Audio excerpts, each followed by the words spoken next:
The final major decision in Dragon's Dogma 2 requires every player to choose between sacrificing their best friend or fighting the titular dragon.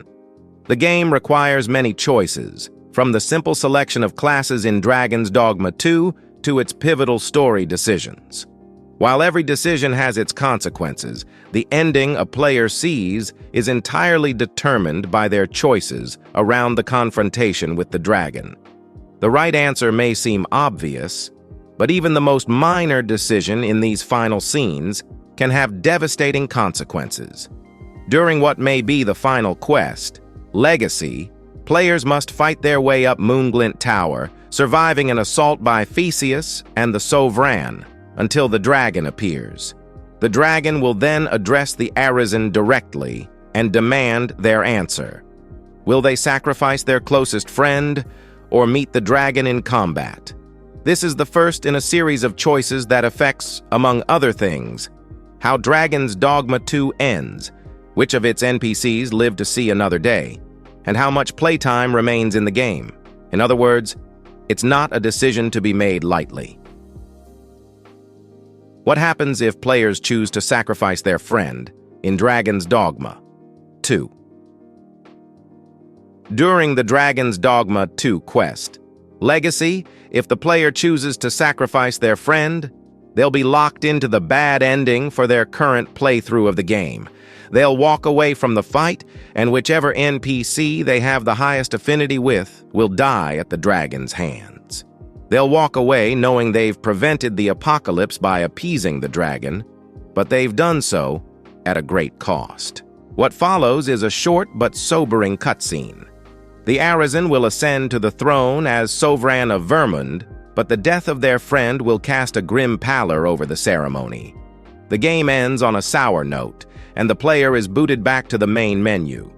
They're then encouraged to load their game and try again. This is inarguably the worst ending possible in Dragon's Dogma 2. It's tragic, it's cowardly, and it's unsatisfying. However, the bad ending isn't irreversible. Players can always load a save and try again. The chosen NPC's death doesn't actually affect anything beyond the final cutscene, though. Players can't keep playing Dragon's Dogma 2 after achieving the bad ending, so it's not like they'll be forced to explore a world in which their favorite character is dead. If they choose to load a save or start a new game, plus, the NPC who died in the bad ending will still be alive. This way, they'll get a second chance to save them. Even so, sacrificing a friend is the poorest choice players can make during the Legacy quest.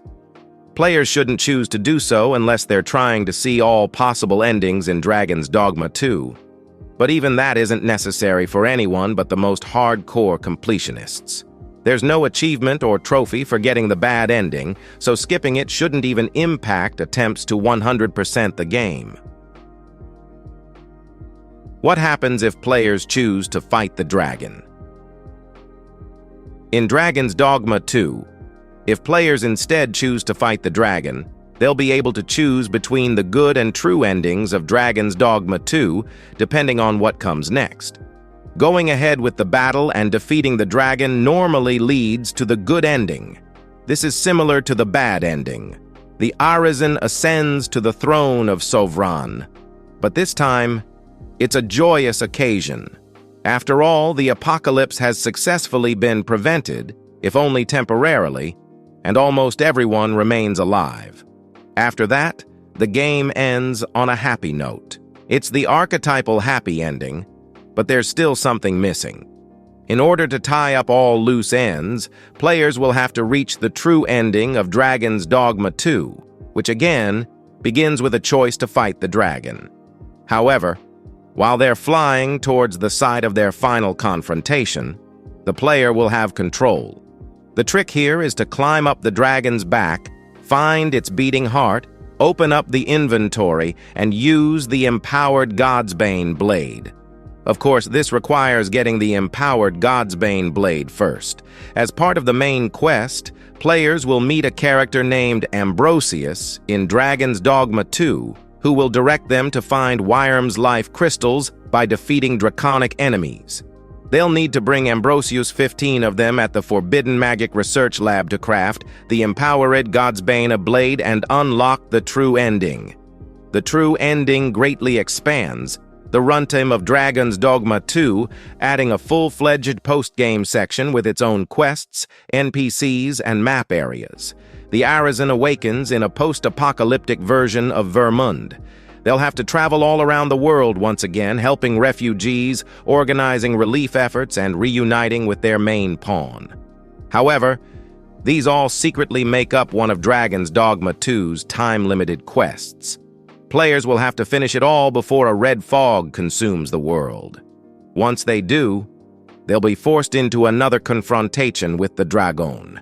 In the true ending, the Dragon is defeated, the cycle of the Arisen's death and rebirth comes to an end, and Pounds begin to gain free will.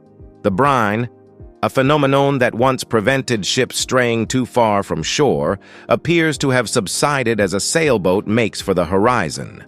This implies a brighter future for the people of Vermund, Batahal, and Agamen, one in which pawns take an equal share and intercontinental travel is possible.